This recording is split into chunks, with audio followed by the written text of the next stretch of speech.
I just came back from this event that I did some poetry at.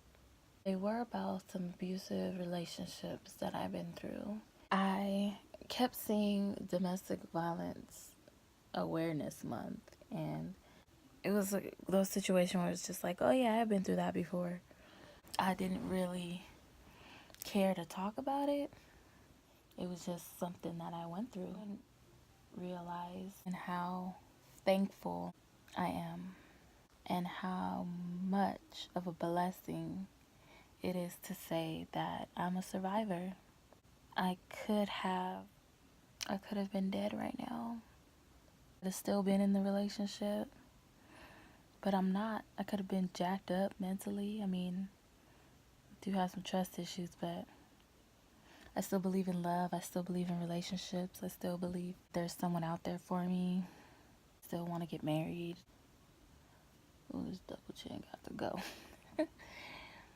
I still love life. I still love myself. When I was 13, I was with an 18-year-old, and I was in that relationship for about 2.5 years, and he was abusive. Man, so much to say about that. But yeah, I remember him socking me and slapping me and always saying sorry, but still doing it, cheating on me constantly. Stuff that I kind of like brush to the back of my mind. When I was pregnant at 14, I remember him like punching me in my stomach and making me go get an abortion. Those kind of memories that I kind of pushed to the back of my mind, and honestly, I haven't really thought about it until right now, I guess. So excuse me if I get a little emotional, but I remember that. And at that time, I didn't have any self-worth or self-value. I mean, I was 13, I was a kid. And, once I started getting older, I thought, this won't ever happen to me again. And in 2015, I got into another relationship and everything was cool, everything in my mind. And I avoided the red flags. And this guy, he didn't like punch me and all that stuff like the other guy. But what he would do is he would get super angry. I mean, like, over the top, like, super, super angry. Like, his anger was off the charts. And the things that he said, I kind of felt like I was in a horror movie. What he would do was choke me to the point that I couldn't breathe.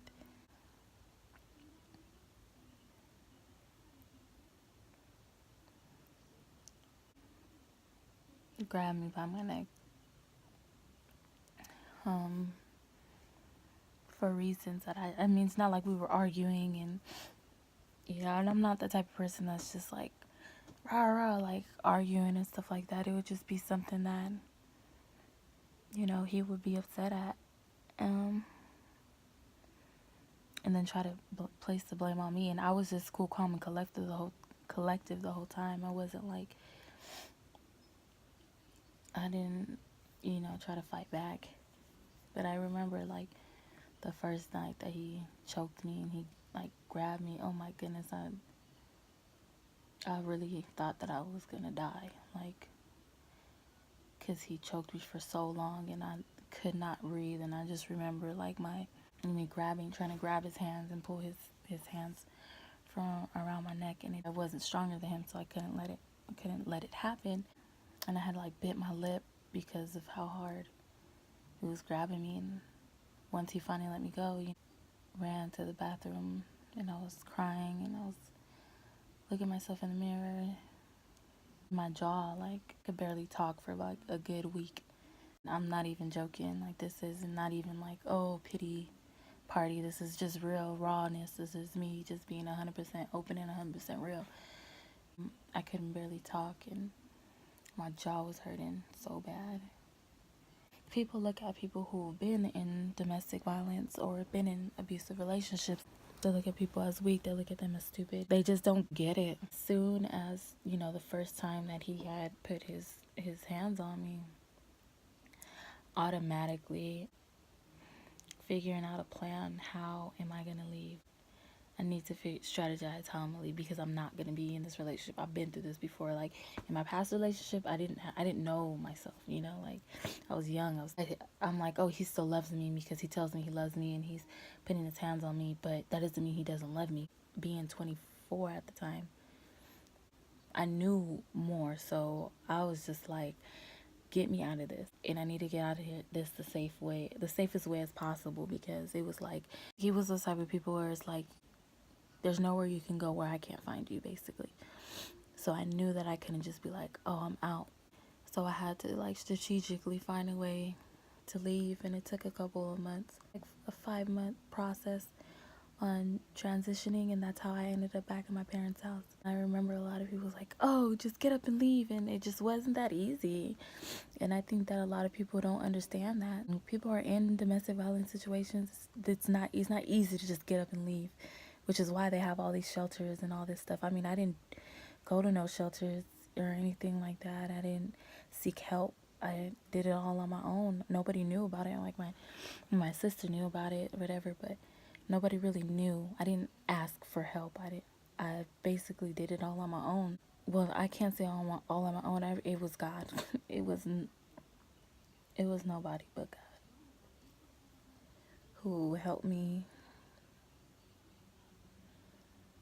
out of that situation. And it's 2017 now. This was, 2015 and beginning of 2016. So it took a while, like, for me to stop having flashbacks. It took a minute for me to stop having flashbacks. Like, that stuff is just no joke. And anybody who is going through that, I would just say, don't be afraid to ask for help. Be strong enough to leave and know that you do deserve more. And don't go back. I don't care how much I cared about that person. Like, I knew that I couldn't turn back, and I wasn't planning on it either. Don't think that you're not strong enough to get through it, because you are, and you will make it. I promise you, everything will be okay. I know it's scary. I know it's super scary, because you don't know what that person's going to do to you. You don't know if they're going to react or if they're going to find out, and you're trying to keep all your emotions intact so that they don't know that you're planning anything. But just don't think about all that stuff.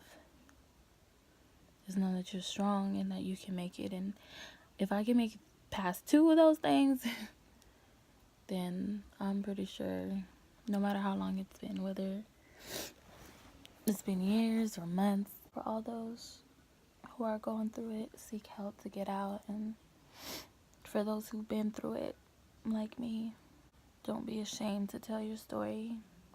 No matter what people think about you, no matter what they try to label you, no matter if they try to say you're weak or if they don't believe you,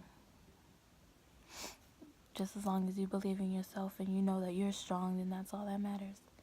So to Domestic Violence Awareness Month, don't be silenced, because there's so many people out there who need to hear your story. And I gave the most quick story that I could, just based on time. There's so many other stuff that's flashing in my mind right now that, like I said, hasn't been brought up in a while, but that I wish I could share with you guys. But for the sake of time, I won't. Don't silence yourself.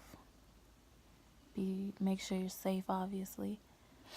And when you do leave, don't dare for 1 second, don't even think about going back, because no matter how many times he tells you he's sorry, and no matter how many times he tells you that he loves you, that is not love. That is not love. If someone loves you, they do not hurt you in that kind of manner, in any other type of manner. So, like I said, for those who've been through it, share your story. For those who are going through it, seek help.